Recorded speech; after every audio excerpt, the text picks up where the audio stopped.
भैया मेरे राखी के बंधन को निभाना, भैया मेरे राखी के बंधन को निभाना, भैया मेरे छोटी बहन को ना रुलाना, भैया मेरे छोटी बहन को ना रुलाना, भैया मेरे। Welcome to talk channel Mishti with Ipsita. আমি ইপসিতা, এখানে নো গালাগালি, নো কিস্তি, অনলি মস্তি। তো আজকে ভিডিওর শুরুতে ইন্ট্রোডাকশনে যে গানটা করলাম সেই গানটা কার জন্য করলাম বলুন তো? এক ছোটি বেহনার জন্য। যে ছোটি বেহনা আজকে হঠাৎ করে আমার বেশ কিছুদিন পর আমাদের সামনে উদয় হয়েছে। সেটা কার ছোটি বেহনা? অবশ্যই বং রনের ছোটি বেহনা কে না, দীপিকা। তো সেই দীপিকার একটা ভিডিও দেখলাম যেখানে ও পুরনো কাসুন্দি আবার বার করে নিয়ে এসছে। আর পুরনো কাসুন্দি মানেই তার তীব্র ঝাঁঝালো গন্ধ। সেই তীব্র ঝাঁঝালো গন্ধে সব সময় আমাদের কান নাক পুরো ফুলে যায়, একদম জিভ থেকে শো করে জল বেরোতে থাকে, তীব্র এমন ঝাঁঝালো গন্ধ হয়, একদম পুরনো কাসুন্দি। তো যাই হোক, এই কাসুন্দিটা অতটাও পুরনো নয়, কিন্তু নিয়ে এসছে তো, ঘেটেছে তো, সেই জন্য বেশ কিছু কথা বলতে হলো। তো এই যে গানটার মধ্যে এক বোন তার ভাইকে বলছে যে ভাইয়া মেরে রাখি কি বন্ধন কো নিভানা, ভাইয়া মেরে ছোটি বহন কো না রুলানা। মানে ভাইকে বলছে আমাকে তুমি কাঁদিও না। কিন্তু বাই এনি চান্স যদি ভাইয়ের জন্য বোন কেঁদেও ফেলে, তার জন্য সেই বোন আবারও ভাইকে কাঁদানোর ব্যবস্থা করবে, এটা কিন্তু সত্যি কথা বলতে দীপিকার কাছ থেকে দেখে শিখতে হয়। যে তুই আমায় কাঁদিয়েছিস, তোকে কি ভাবছিস আমি হাসি মুখে ভালোভাবে থাকতে দেবো? একেবারেই নয়। তো এই রিভেঞ্জফুল একটা যে মেন্টালিটি, সেই রিভেঞ্জফুল মেন্টালিটিটা দীপিকার মধ্যে এর আগেও দেখেছি। যখন প্রথম এই একটা কন্ট্রোভার্সি শুরু হয়েছিল কি নিয়ে, মানে প্রীতি আর রন আলাদা আলাদা থাকছে, সেখানে দর্শকরা নিজেদের মতো করেই নানান কারণ বুঝছিল। আর তার মধ্যে আসছিল বেশ কিছু কমেন্ট, যেটা কিনা রনদের বাড়ি বলছে, তারা দাবি করেছিল রনের বাড়ির কাছাকাছি থাকে, তারা দাবি করেছিল যে প্রীতির সাথে রনের বাড়িতে খুব দুর্ব্যবহার হয়, আর তার নেপথ্যে রয়েছে রনের মা আর রনের দিদি, এরকম সব লেখা হয়েছিল। তো সেই কমেন্টগুলো তুলে তুলে কন্ট্রোভার্সি ক্রিয়েটাররা তারা নিজেদের মতো করে ভিডিও করেছে। কারণ এটা স্বাভাবিক কথা, একটা ভিডিও যেটা পাবলিক আছে, সেই ভিডিও পাবলিক যেটা আছে, সেখানে যখন কোনো মানুষ পাবলিক কোনো আর কি কমেন্ট রাখছে, যেটা কিনা দেখতে পাচ্ছি আমরা সবার জন্য পাবলিশ করা রয়েছে, সেরকম কোনো কমেন্ট আসছে, সেটা যখন আমরা দেখতে পাচ্ছি, সেটা আমাদের কাছে ওপেন সূত্র। তো সেই ওপেন সূত্রের মাধ্যমে আমরা যদি কিছু দেখি বা জানি, অবশ্যই সেটা নিয়ে আমাদের বলার অধিকার রয়েছে। এবার বিশ্বাস করা না করা সেটা সম্পূর্ণ দর্শকদের ওপর। সেই জন্যই আমরা কি করি, সেই জন্যই আমরা এই যে ডিসক্লেমারগুলো লাগিয়ে দিই যে এই যে কথাগুলো আমি বলছি বা শুনছি, সেটার আমি কোনো দায়িত্ব নিচ্ছি না। আপনারা আমাদের কথা শুনছেন, আমার কথা শুনছেন, আপনারা বুঝবেন, সেটা বুঝে তারপর বিশ্বাস করা না করা সম্পূর্ণ আপনার ওপর। আমরা এই জন্যই তো দিয়ে রাখি। তারপর কপিরাইটের জন্য দিয়ে রাখি যে কারোর ভিডিও ক্লিপ ইউজ করছি, মানে এটা তারই ভিডিও, আমি একটুখানি অংশ ইউটিউব যেটুকু আমাকে পারমিশন দিয়েছে সেটুকু ব্যবহার করছি, এর জন্য আমাকে তো কোনো কপিরাইট স্ট্রাইক দেওয়া না হয়, এরকমভাবে সব দিয়ে রাখি তো আমরা। তো সেই রকমই যে কমেন্টগুলো আসে, সেই কমেন্টগুলো যখন অনেক সময় অনেক চ্যানেল থেকে, কন্ট্রোভার্সি চ্যানেল থেকে তারা একদম দিয়ে দেয়, স্ক্রিনশটটা সাইডে দিয়ে দেয়, অনেকে দেয় না, মুখে বলে যেরকম এসেছিল। আর বেশিরভাগ ক্ষেত্রে নামগুলো অনেক সময় আমরা বলি না, কিন্তু স্ক্রিনশট তো দেওয়া থাকে, সেখান থেকে আমরা কথা কিছু জেনে থাকি। তো সেরকমভাবেই যদি জানা যায় আর যদি সেটা নিয়ে আলোচনা করা যায়, তাতে খারাপ তো কিছু নেই। তো এইরকমই কিছু আলোচনা করা হয়েছিল, আর সবাই আর কি বলেছিল যে সত্যিই কি তাহলে প্রীতিকে ওখানে অত্যাচার সহ্য করতে হতো, সেই জন্যই কি আজ এতদিন পরে ও বাপের বাড়িতে চলে আসছিল। তো যাই হোক, আমি একটা আলাদা বয়ান দিয়েছিলাম, আমি বলেছিলাম মনে হয় ওদের সামনে বিয়ে, যেরকম কিনা শুনছিলাম, তাই জন্য হয়তো এটা এখন একটা নাটক করছে, তারপর হয়তো কিছুই হয়নি, ও চলে এসছে, যেহেতু আবার নতুন করে ধুমধাম করে বিয়ে করে নিয়ে যাবে। তো সেক্ষেত্রে এই কথাটা বলার পরে কিন্তু আমি আবার একটা পয়েন্ট বলেছিলাম, যদি সত্যিই তাই হয় তাহলে চ্যানেল ডিলিট করবে কেন? কারণ পরক্ষণেই আমার এই কথাটা মাথায় এসেছিল যে কেউ যদি সত্যি কন্ট্রোভার্সি চায়, তাহলে সেটা চ্যানেল ডিলিট করবে কেন? কারণ চ্যানেল যদি ভিউজই হয়, ভিউজই চায়, তাহলে যদি চ্যানেল না থাকে, ভিডিও না থাকে, তাহলে ভিউজটা হবে কি করে, ইনকামটা হবে কি করে? তো যখন আমি দেখেছিলাম যে প্রীতির পুরনো চ্যানেলগুলো নেই, তখন আমার এটা পুরোপুরি ধারণা এসেছিল যে হয়তো এটা সত্যি যে ওদের মধ্যে কিছু হয়েছে, কিছু একটা হয়েছে, বা কতটা কি হয়েছে বুঝতে পারছি না। সে তার মধ্যে রনের বাড়ির লোকেরাও জড়িত, নাকি শুধুমাত্র রন আর প্রীতির মধ্যে মন কষাকষি, মান অভিমানের কোনো পালা হয়েছে, সেই জন্যই চলে এসছে। তো এইগুলো সমস্ত এখন আমরা পরিষ্কার জানি যে না, ওদের মধ্যে অশান্তিটা একদম সত্যিকারের হয়েছিল। আর তার মধ্যে অবশ্যই রনের দিদি, রনের মা, তাদেরও কিছু হাত রয়েছে। মানে ওদের দাম্পত্যে এদের এমন কোনো ইন্টারফিয়ারেন্স রয়েছে যার জন্য কিনা প্রীতি বাধ্য হয়েছিল ওই বাড়ি ছেড়ে চলে আসতে বাপের বাড়িতে। তো যাই হোক, এবার ভেতরকার সব খবর তো দেবা জানতি, আমরা যেটুকু জানি শুনি সেইভাবেই চলছি। তো যাই হোক, সেখানে এই যখন প্রথম জিনিসটা হয়েছিল তখন কিন্তু দীপিকা মুখ খুলেছিল, কারণ প্রচুর মানুষ ওর মাকে নিয়ে, ওকে নিয়ে কথা বলছে, কন্ট্রোভার্সি ক্রিয়েটাররা কথা বলছে, ওরা ভাষায় সমালোচনা করছে যে প্রীতিকে এতদিন ধরে ব্যবহার করে, বাড়িতে রেখে, ব্লগে ব্যবহার করে, ওকে ওর মুখ দেখিয়ে দেখিয়ে ইনকাম করে আজ ওকে অত্যাচার করে বার করে দিয়েছে। প্রীতির মুখটা দেখিয়েই কিন্তু এই দীপিকা তার নিজের চ্যানেল দাঁড় করিয়েছে। তার দাদা, তার ভাইয়া, তার প্রীতি, এরা দুজনের মুখ দেখিয়েছে, সেখান থেকে তো পরিচিতি হয়েছে। আর এখন ওকে আর কি ওর সাথে ভালো সম্পর্ক নেই, সুসম্পর্ক নেই, এরকম কথা বলেছে। তো এইরকম ধরনের একটা কমেন্ট কিন্তু এসছিল কোথায় না, প্রীতি যখন নতুন চ্যানেল খুলেছিল তখন এসছিল, সেই সময় ওর চ্যানেলে এসছিল। আর এই যে এই সিচুয়েশনটা, সেই সিচুয়েশনটা হ্যান্ডেল করতে না পেরে দীপিকা একটা ভিডিও করেছিল যে আমাকে, আমার মাকে কেন খারাপ কথা বলা হচ্ছে। বিশেষ করে তার মায়ের কথাই বলেছিল যে আমার মা কেমন, তোমরা না জেনেই কথা বলছো, আমার মা এগুলো দেখে অসুস্থ হয়ে পড়ছে। তো সেখানে কেউ হয়তো কমেন্ট করেছিল প্রীতিকে নিয়ে, প্রীতি খুব খারাপ মেয়ে। তো সেটাতে এই দীপিকা লাভ রিয়াক্ট দিয়েছে। তো আজকে সেই জিনিসটা ক্লিয়ার করলো যে আমি, আমাকে নিয়ে খারাপ কেউ বললে, মানে দীপিকাকে নিয়েও যদি কেউ খারাপ কথা বলে, ও সেক্ষেত্রেও লাভ রিয়াক্ট দেয়। তো সেটা তুমি মানতে পারো, সেটা তোমার মনে হতে পারে যে আমাকে কেউ খারাপ বলছে, তাও তো সে এসে দেখে গেছে, তাও আমি তার ওই খারাপ কথাতেও একটা লাভ রিয়াক্ট দিই, সেটা তোমার কিন্তু সম্পূর্ণ তোমার ব্যাপার। কিন্তু এখানে আমাদের লাভ রিয়াক্ট মানে একটা বিশাল বড় ব্যাপার, যে লাভ রিয়াক্টের জন্য থানা, পুলিশ, কেস কামারি অনেক কিছু হয়ে গেছে। তো তুমি সেই সোশ্যাল মিডিয়া থেকে এত কিছু যদি না জানো, সেটা সম্পূর্ণ তোমার ব্যাপার। তো সেক্ষেত্রে তুমি যে তোমার আর কি দাদার বউ, সেই দাদার বউয়ের সম্পর্কে কেউ বাজে কথা বলছে আর তুমি সেটাকে লাভ রিয়াক্ট দিচ্ছ, মানে দাদার বউ যদি জানতে পারে, দাদার বউয়ের কাছে সেই মেসেজটাই যাবে যে তুমি সহমত পোষণ করছো। তো সেখানে দাদার বউ, তাকে দোষ দেওয়া যায় না, মানে প্রীতিকে এখানে দোষ দেওয়া যায় না। ও দেখেছে, ওর মনে হতেই পারে যে কি আমার ঘরের লোক, আমাকে নিয়ে বাজে কথা বলা হচ্ছে, সে এখানে এরকম ভাবে লাভ রিয়াক্ট করছে। তো সেটার জন্য তাকে তার উপর রাগ করা না, উল্টে তাকে বোঝানো উচিত ছিল পার্সোনালি যে আমি এটা বুঝতে পারিনি, তো এটা করে ফেলেছি। তো যাই হোক, আজকে আবারও সেই জিনিসটা ও ক্লিয়ার করলো। আর ক্লিয়ার করলো বেশ কিছু কথা। কি বললো যে যখন ওদের মধ্যে অশান্তি হয়েছিল, একটা ফ্যামিলি গোল মিটিং হয়েছিল, সেখানে একটুখানি অংশ আমাদেরকে শোনালো, যেটা কিনা রন বলছে যে আমার দিদি কিন্তু খুব ভালো মানুষ, আমার দিদি খুব ভালো মানুষ। তো আজকে ওইটুকু অংশ শুনিয়ে না, অ্যাকচুয়ালি দীপিকা ভাবলো যে নিজেকে মহান সাজাবে, কিন্তু অ্যাকচুয়ালি ওর ভাই যে কতটা ভালো আমরা আবারও বুঝতে পারলাম। মানে যখন রন আর প্রীতির মধ্যে দূরত্ব হয়েছিল, যখন দুই ফ্যামিলি আবার ওদের কাছাকাছি এনে আনার জন্য একটা মিটিং করেছিল, সেখানেও কিন্তু যে এই যে প্রীতি ভুল ধারণা হয়েছিল লাভ রিয়াক্ট নিয়ে, সেখানে কিন্তু বুঝতে পারছি রন বলছে যে আমার দিদি ভালো মানুষ, আমার দিদি ভালো মানুষ। তাহলে দেখুন, যে ভাই কিনা তার বোনের সম্মানের জন্য বা বোনকে ভুল ভাবছে বলে তার বউয়ের সাথে মানে রীতিমতো লড়ছে, তার বউকে বোঝাচ্ছে, সেই ভাইকে একদম সোশ্যাল মিডিয়া থেকে নিশ্চিহ্ন করে দেওয়ার জন্য এই দিদি উঠে পড়ে লেগেছে।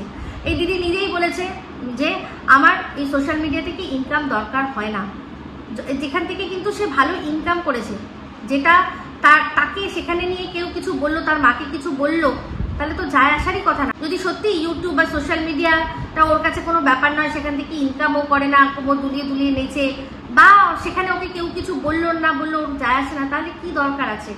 তাহলে কি দরকার ছিল এই ভিডিওটা করার, তাই না?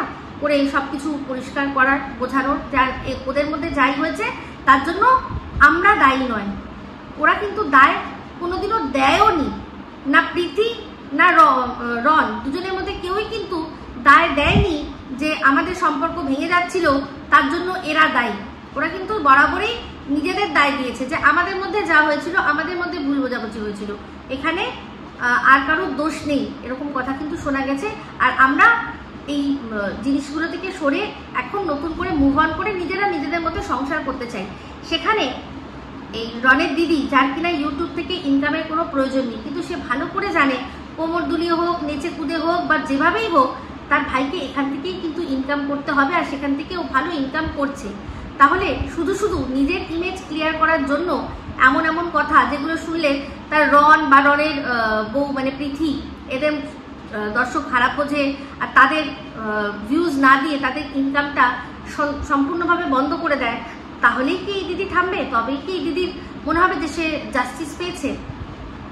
তো যাই হোক, এই যে 2 তারিখের ঝামেলা অশান্তি, তারপর যা হয়েছিল না হয়েছিল সব বুঝতে পারছি, কিন্তু এই যে যেটা বলছে দীপিকা যে 6 তারিখের পরে ও গিয়ে কমপ্লেন করেছে, সেটার কি ও কোনো প্রুফ দেখাতে পারবে যে ও সত্যি 6 তারিখের পরে করেছে?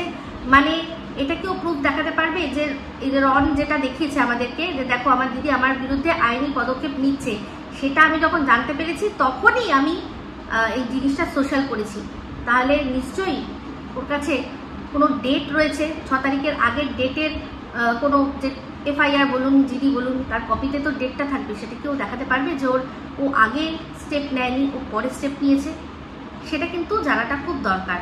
তো আমি একটাই কথা বলবো, যে কথাটা দীপিকা বললো যে কেন খাবারটা নেয়নি, হ্যাঁ আমি মানছি, এটা খুব স্বাভাবিক কথা যে তোমাকে আমি ডাকছি, তোমাকে আমি চাইছি, আমার বাচ্চা তোমাকে চাইছে, তার মামাকে চাইছে, সে মামা আসতে পারছে না, যে আমি গিয়ে কি হবে তার বদলে আমি খাবার পাঠিয়ে দিচ্ছি, এটা আমিও মেনে নিতে পারি না। সত্যি কথা বলছে যে দীপিকাকে আর দীপিকার মাকে শুনেছি যারা কল রেকর্ডিংয়ে বলছে যে হ্যাঁ রন তোকে আমরা ফাঁসাবো, তোরে আমি জেল খাটাবো, তোরে আমি এই করুম করে যখন বলছে, সেই মানুষের কথায় এটা বিশ্বাস করতে ইচ্ছা করছে যে রন বলেছে যে আমি যেতে পারবো না, ডাক্তার ডেকে নাও, আমি গিয়ে কি করব, আমি গিয়ে কি করব, জ্বর হয়েছে তো আমি গিয়ে কি করব? দীপিকার মুখের কথায় কি এটা বিশ্বাস করতে লাগবে? এটাকে আমরা বিশ্বাস করতে পারবো? যেই দীপিকা কিনা, দীপিকা তার মা দুজনে বলেছে যে তুই তো কুপিয়েছিস পাশের বাড়ির কাকিমাকে, আজ দীপিকা স্বীকার করে নিল যে ওর আগের মাথায় বটি তুলেছিল, রনকেই তেড়ে গেছিল, শুধুমাত্র কাকিমার সামনে এসে গেছে, তাই কাকিমার গায়ে কোটটা লেগে গেছে। তাহলে কাকিমার সামনে না আসলে রনের গায়ে কোটটা লাগতে পারতো। ও সেরকমভাবেই একটা কতটা ফোর্স মানুষ দেখে বোঝা যায় যে সেই কাটটা কতটা ডিপ হয়েছে, ওই কাকিমার কাটটা যে কেটে গেছিলো সেটা যে কতটা গভীর হয়েছে সেটা দিয়ে বোঝা যায় যে ঠিক কতটা জোরে, কতটা ফোর্সে বটিটা দিয়ে মেরেছিল। তো একটা ভয় দেখানোর জন্য অতটা ফোর্স করার দরকার? সে বটি হাতে নিয়ে এইবার আমি দিয়ে দেবো কিন্তু এটুকু মানুষকে ভয় দেখাতে লাগে, ভয় দেখানোর জন্য প্রয়োজন পড়ে, কিন্তু কোটটা সত্যিকারের দিয়ে বসিয়ে দেওয়াটা এটা কোনো রকমভাবে ভয় দেখানো নয়। যে আমি তখন কি করব, আমার চুলে ব্যথা লেগেছে বলে আমি কি করব, আমি তখন কোপাতে গেছি, চুলে ব্যথা আর মানুষকে একটা ঘাড়ের মধ্যে কোপ দেওয়া, এখানে এইসব জায়গায় একদম সেন্সিটিভ নার্ভ আছে, এমনও নার্ভ আছে সেই নার্ভে বা সেই শিরায় যদি কোপ পড়ে সেই মানুষটা সারা জীবনের জন্য হয়তো হুইল চেয়ারে বসে যেতে পারে। তার হয়তো যে এখানে যে প্রধান যে আর কি আমাদের শরীর, ব্রেনের সাথে, ব্রেন তো চালনা করে শরীরটাকে, তো এই ঘাড়ে ফাড়ের জায়গায়, এইসব জায়গায় যেসব নার্ভগুলো রয়েছে তাদের দ্বারাই কিন্তু সারা শরীরটা পরিচালিত হয়। ওই রকম যার জোরে কোটটাও বসিয়েছে, যেখানে ওনার ওই পাশের বাড়ির কাকিমাকে দেখতে পাচ্ছি, সেই কোটটা যদি রনের ঘাড়ে ঠিকঠাক জায়গায় পড়তো হয়তো বা সেই ছেলেটা সারা জীবন হুইল চেয়ারে বসে কাটাতে হতো, কারণ তার মস্তিষ্ক তার শরীরকে চালনা করার মতো ক্ষমতাই হয়তো হারিয়ে ফেলতো, তাই না? এটা মনে হয়নি কখনো। তো যাই হোক, আমি এটুকু বলতে পারি যে হয়তো যখন বলছে যে হ্যাঁ রন বলেছে যে ডাক্তার ডাকো, আমি আসতে পারবো না, তার বদলে খাবার পাঠিয়ে দিচ্ছি, সেই কথাটা যে আমি আসতে পারবো না, আমি খাবার পাঠিয়ে দিচ্ছি, এই জিনিসটা কিন্তু সত্যি কথা বলতে আমার বিশ্বাস হচ্ছে না, কারণ তাদেরকে একদম কল রেকর্ডিংয়ে বসে বসে মিথ্যে কথা বলতে শুনেছি, কিন্তু তার বিনিময়ে দীপিকাও তার ছেলেদেরকে যে শিক্ষাটা দিচ্ছে, যে বাবা যখন বলছে যে মামা আমাদেরকে ভালোবাসে না, তখন কিন্তু তার বোঝানো উচিত যে মামা কাজের জন্য ব্যস্ত, মামা মামি কাজের জন্য ব্যস্ত, ওরা আবারও আসবে, সময় দাও, ওরা আবার আসবে। কিন্তু সে তার বাচ্চাদের কি বলছে যে মামা যদি জিনিস দেয় তাহলে তুমি নেবে না, কারণ মামাকে যখন দরকার পড়েছিল, তখন তোমরা অসুস্থ ছিলে, মামা তখন যেহেতু আসেনি, তাই এখন মামা যদি কিছু দেয় তোমরা নিও না। এটাও কিন্তু শেখানো উচিত ছিল না, বাচ্চাদের মতো ছেড়ে দেওয়া উচিত ছিল, যে ওরা বুঝবে কি করবে। কারণ সত্যি মামা বলেছে এই কথাটা, মামা সে সময় আসতে চায়নি, যদি সত্যি ফোনে হতো না, যদি সত্যি ফোনে এই কথাটা হতো, আর যদি সত্যি হতো বা একদম বাচ্চা ছেলেটি সে না বুঝবে, মানে দীপিকার ছোট ছেলে না বুঝুক, বড় ছেলেটা মোটামুটি এতটুকু তার বুদ্ধি এসছে। আর আজকালকার বাচ্চাগুলো এত ফাস্ট, এত অ্যাডভান্সরা, বাচ্চা নিজেই বুঝে যেত যে মামা আমাদের ঠিক কতটা ভালোবাসে, যে কিনা বলছে যে যখন জ্বর হয়েছে তখন আসতে পারবো না। ওদের ওপর যদি ছাড়তো, বাচ্চারা বাচ্চাদের মতোই করেই ঠিক করে নেয়। আমি তো একটা কথা সবসময় বলি যে কোনো পরিবারে বড়দের মধ্যে ফাটাফাটি হয়ে যাক, কিন্তু তার আজ যেন বাচ্চাদের অবধি না আসে। তো আমার সাথে আমার যে কোনো আত্মীয় হয়তো আমাদের কথাবার্তা নেই, আমরা একে অপরের মুখ দর্শন করতে চাই না, কিন্তু কোনোভাবে কোনো অন্য অনুষ্ঠানে যদি তারা চলে আসে, আমার বাচ্চা গিয়ে এগিয়ে তার সাথে কথা বলবে, যাই সম্পর্ক হোক, কাকা হোক, মামা হোক, কেমন আছো, এটা করবে। এই শিক্ষাটা দেওয়া দরকার। এই নয় যে মা বাবার মধ্যে বড়দের মধ্যে যেটা হয়েছে সেটার রেসটা বাচ্চারা ধরে রাখবে। কিন্তু দীপিকা এই জিনিসটা শিখিয়েছে বাচ্চাকে। তো যাই হোক, এদিকে প্রীতির তরফেও একটা বড় দেখে কমিউনিটি পোস্ট এসছে, সেখানে প্রীতিও একটাই কথা বলছে যে খুঁজিও না, আমার কাছেও আমার তরফেও বলার অনেক কিছু রয়েছে। তো আমি একটাই কথা বলতে চাই এই দীপিকাকে, যে তোমার এই ইউটিউবে ইনকাম না করলেও চলবে। তোমাকে কে কি বললো সেটা নিয়ে মোটামুটি তোমার চ্যাপ্টারটা ক্লোজ হয়ে গেছিলো, তুমি আবার নিজে নিয়ে আসলে, আবারও নিয়ে আসলে। নিজেকে ঠিক প্রমাণ করার এতটাই তোমার তাকি যে তুমি চিন্তা করছো না যে তোমার ভাই বা ভাইয়ের বউ তারা তো এখান থেকে ইনকাম করছে, তাদের যদি ইনকামটা বন্ধ হয়ে যায় তাহলে তারা কি করবে তুমি ভালো করেই জানো। আমরা বলতেই পারি যে পড়াশোনা করেনি, অযোগ্য, তারা কিভাবে এত এত টাকা ইনকাম করছে, আমরা বলতে পারি, সমালোচনা করতে পারি, কিন্তু তুমি চিন্তা করে দেখো তো, তার জন্য মানে এই যে ঠিকভাবে পড়াশোনা করেনি, এখন যেভাবে হোক ইউটিউব থেকে ইনকাম করছে, তোমার এই কথার জন্য দর্শকরা যদি ওদের থেকে মুখ ফিরায়, তাহলে তুমি নিজেকে ক্ষমা করতে পারবে? এটা একটুখানি ভেবে দেখো। আর বলবো যে এখানেই এটা এন্ড করো, এটা এন্ড করো, কারণ ওদের সম্পর্ক নষ্টর জন্য ওরা তোমাকে দোষ দেয়নি, হ্যাঁ কিছু কমেন্ট এসেছিল, সেই কমেন্ট দেখে কন্ট্রোভার্সি ক্রিয়েটাররা কিছু কথা বলেছে, বাদবাকিটা তোমাদের ওই কন্ট্রোভার্সি যা হয়েছে সেগুলো দেখেই মানুষ সব কিছু দেখে শুনে নিজের মতো নিজের ডিসিশনে এসেছে। তাই এটাই বলবো যে তোমার যেখানে কোনো ভিডিও করার কোনো ব্যাপার নেই, তোমার পয়সা কামানোর এখানে কোনো ব্যাপার নেই, তাহলে যারা করে খাচ্ছে আর মনে করছে যে তারা নিজেদের মতো এগিয়ে চলবে, কেন শুধু শুধু আবার তাদেরকে টেনে হিচড়ে পেছনে নিয়ে যাবে? তারা নিজেদের মতো সংসার করছে, সেটাই কি প্রবলেম? তারা কি তোমাদের কোনো বিষয় টানছে না, কোনো উচ্চবাচ্য করছে না, নিজেদের মতো আনন্দে কাটাচ্ছে, সেটাই কি প্রবলেম? সেজন্য আবারও পুরনো কাসুন্দি ঘাটা খুব প্রয়োজন। দেখো, চিন্তা করে দেখো। আমি একটাই কথা বলবো যে সম্পর্ক আবারও হয়তো ঠিক হয়ে যাবে, কিন্তু এতটা তিক্ততা এনো না। সবচেয়ে বড় লাথি হচ্ছে পেটে লাথি মারা। তো তুমি যা করছো, ওদের ভাত কেড়ে নেওয়ার চেষ্টা করছো, সেটা করে তুমি কি নিজেকে মহান বলে প্রমাণ করতে পারবে?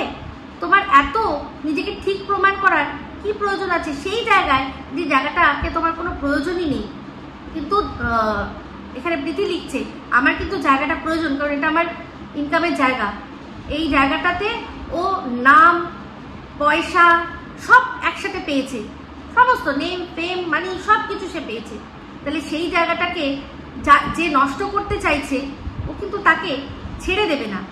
আবারও একবার বললো, সেখানে আমার মনে হয় তোমার থেমে যাওয়া উচিত। তুমি তো এই জিনিসটা জানো যে তুমি ওদের সম্পর্কে মানে খারাপ হয়ে যাওয়ার মধ্যে দায়ী নয়, তাহলে এত কি দরকার আছে সেটা বোঝানোর মানুষকে? ওরা তো তোমাকে দায় দিচ্ছে না, ওরা কোথাও কোনো জায়গায় দায় দেয়নি। তো যাই হোক, যেটা হয়ে গেছে। এখন আমার মনে হয় তোমার থেমে যাওয়া উচিত। ওরা নিজেদের মতো আছে, ওদেরকে নিজেদের মতো ভালো থাকতে দাও, ঠিক আছে? এই বলেই ভিডিওটা এখানে এন্ড করছি। যদি ভালো লাগে তাহলে অবশ্যই লাইক, শেয়ার, কমেন্ট করতে ভুলবেন না। যারা চ্যানেলটা সাবস্ক্রাইব করেননি তারা সাবস্ক্রাইব করে নেবেন। সবাই ভালো থাকবেন, সুস্থ থাকবেন। আবার আসছি খুব শীঘ্রই এক নতুন ভিডিও নিয়ে। Me Ipsita signing off. Love you all.